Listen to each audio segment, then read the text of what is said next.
ہمارے ماحول میں بڑھنے والی بیماریاں اور ان بیماریوں میں ایک ایسی بیماری ہے جس کو عام طور پر بیماری نہیں سمجھا جاتا، اور اس طرح کا جو پیشنٹ ہوتا ہے سب سے پہلے تو وہ خود اس بیماری کو قبول نہیں کرتا کہ آیا کہ میں بیمار بھی ہوں یا پھر مجھے کوئی بیماری ہے۔ میں ڈپریشن کے بارے میں بات کر رہا ہوں یا پھر دماغ سے ریلیٹڈ جتنی بھی بیماریاں ہوتی ہیں جو مینٹل ڈس آرڈرز ہوتے ہیں، تو دماغ میں ہونے والی جتنی بھی بیماریاں ہوتی ہیں، چونکہ ایک کنڈیشن اس کی پاگل پن کی سی بھی ہوتی ہے۔ پاگل پن تو نہیں ہوتا، لیکن اگر کسی سے یہ کہا جائے کہ آپ کو دماغی بیماری لاحق ہے تو وہ اس بات کو مانتا نہیں، قبول نہیں کرتا، اور وہ آگے سے کہتا ہے کہ تم مجھے پاگل سمجھتے ہو۔ یعنی کہ اس سے کہا جائے کہ بھئی آپ سائیکیٹرسٹ کو دکھا لو، آپ دماغ کے ڈاکٹر کو دکھا لو، آپ بیمار ہو اپنا علاج کروا لو، تو ایسا پیشنٹ فوراً سے ایک ہی بات کہتا ہے کہ میں کوئی پاگل تھوڑی ہوں، تم مجھے پاگل سمجھتے ہو۔ تو جب ایک انسان اپنے آپ کو مانتا ہی نہیں کہ وہ بیمار ہے تو علاج کس طرح سے کروائے گا؟ تو یاد رکھیں، ہمارے ماحول میں بڑھنے والی بیماریوں کے اندر سے ڈپریشن بھی ایک بہت خطرناک قسم کی بیماری ہے۔ اگر آپ یہ پوچھیں کہ یہ بیماری پیدا کیوں ہوتی ہے، تو ویسے تو بہت ساری وجوہات ہیں، لیکن ایک وجہ میں یہ بھی کہوں گا کہ غیر فطری زندگی کو اختیار کرنے سے بیماری پیدا ہوتی ہے۔ یہ غیر فطری زندگی سے مراد یہ ہے کہ راتوں کو دیر تک جاگنا اور پوری پوری رات جاگنا اور پھر صبح میں سونا۔ تو جو لوگ بھی رات کو جاگتے ہیں، صبح میں اپنی نیند پوری کرتے ہیں اور رات کی جو نیند ہے اس کو چھوڑ دیتے ہیں، تو ایسے لوگ آہستہ آہستہ دماغی امراض کا شکار ہو جاتے ہیں۔ اور یہ ڈپریشن تو ایک بیماری ہے، دماغ میں مختلف طرح کی بیماریاں ہوتی ہیں، اسٹریس ہے، انزائٹی ہے، ڈپریشن، یہ تین نام تو ہم نے سنے ہیں، اور کچھ اس سے آگے کی بڑھی ہوئی بیماریاں ہیں جن کے نام، جس میں بائی پولر بھی ہے، جس میں شیزوفرینیا بھی ہے، اور جس میں سائیکوسس ہے،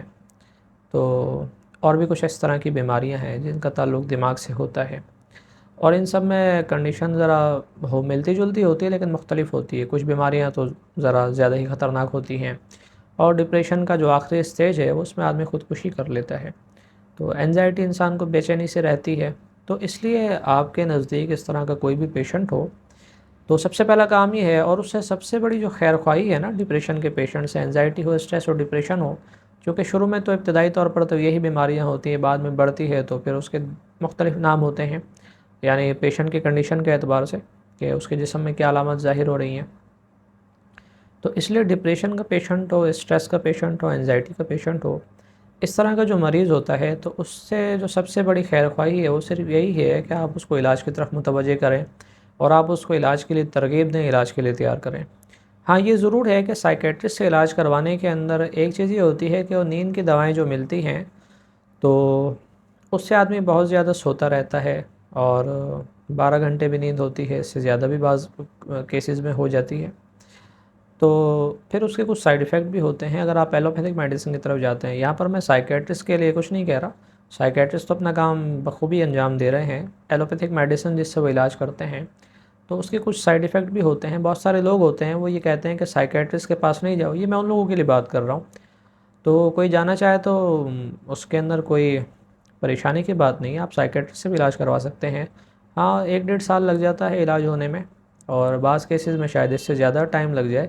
لیکن اس بات کو یاد رکھیں کہ جو لوگ یہ سمجھتے ہیں کہ سائیکیٹرسٹ سے علاج نہیں کروائیں گے، ان کی دوائیں سائیڈ ایفیکٹ رکھتی ہے یا پھر وہ بہت زیادہ نیند کی دوائیں دیتے ہیں،